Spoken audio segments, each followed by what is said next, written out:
Welcome to Once Upon a Roll, where we recap the daring adventures of our heroes in Nyxalia. This week we recap Episode 5, Open Hearts and Campfires.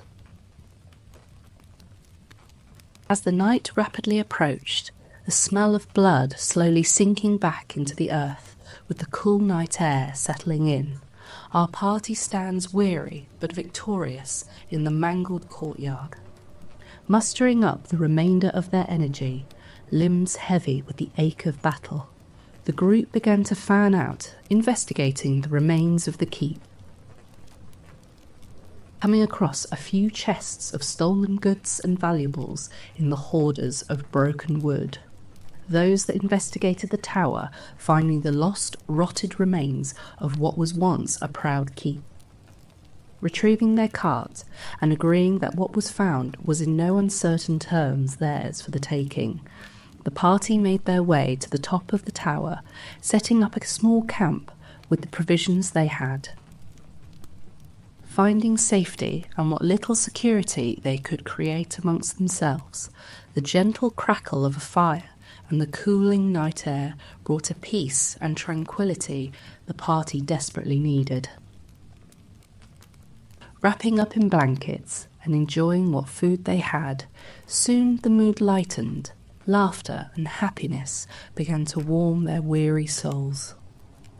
It had only been a few days since they had escaped Blackfall, but already a bond of friendship was forming between them, and soon the conversation turned to storytelling of what set them off on the road that led them to each other.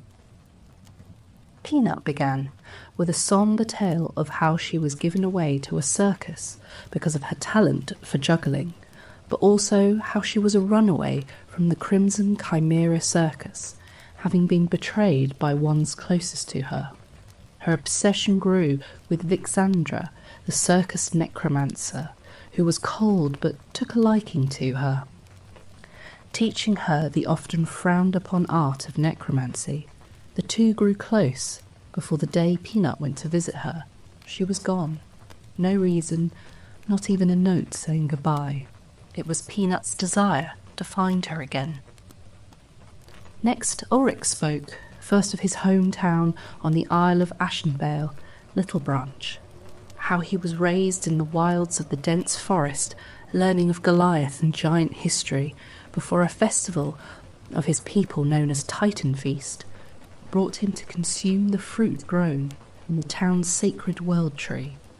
Having a vision of his people's long, brutal history and their possible destruction, a cloaked warrior standing against the chaos bringing the scattered Goliath together again, he now journeys to become wise of the world, maybe to become or find this figure.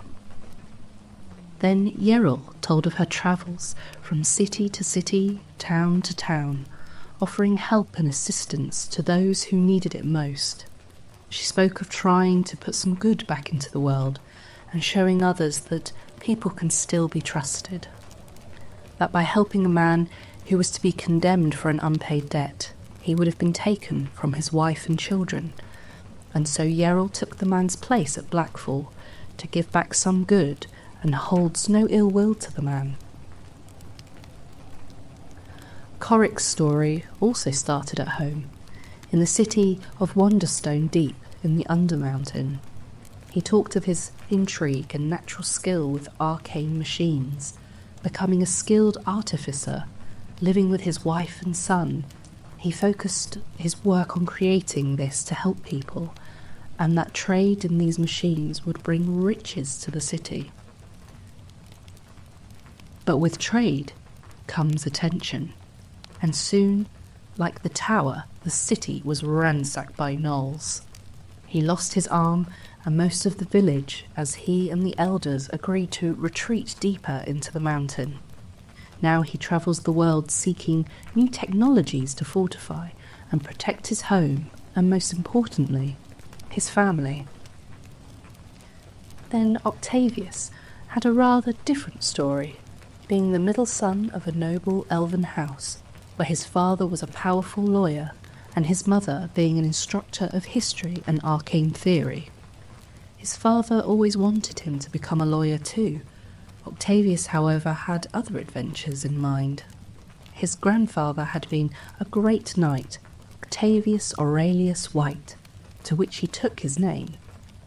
Wanting to find his own adventures, taking on this hero's journey he had created for himself, things didn't work out how he imagined.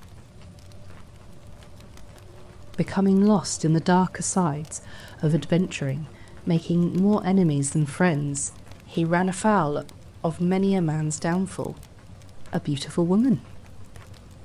Playing a single game, he gambled his ability to lie against the weight of a golden tongue should he win.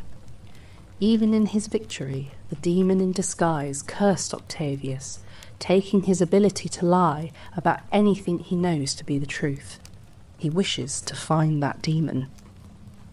As the night drew in, and sleep took each of them into a quiet and uneventful sleep, the calm and wide-open sky above them illuminated with hundreds of stars, laying before them like a vast sea, adventure calling them gently on the breeze.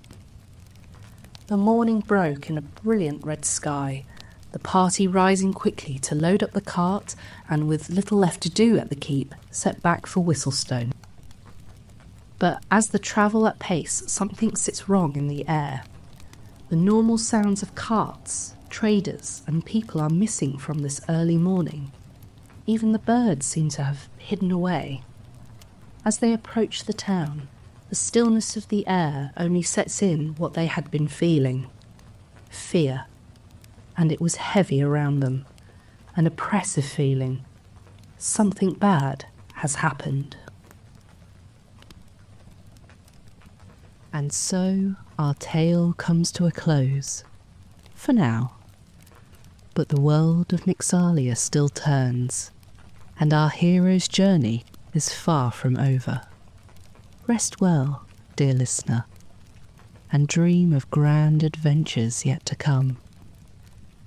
Until next time, may your dice roll true and your stories be ever bound in legend. Good night.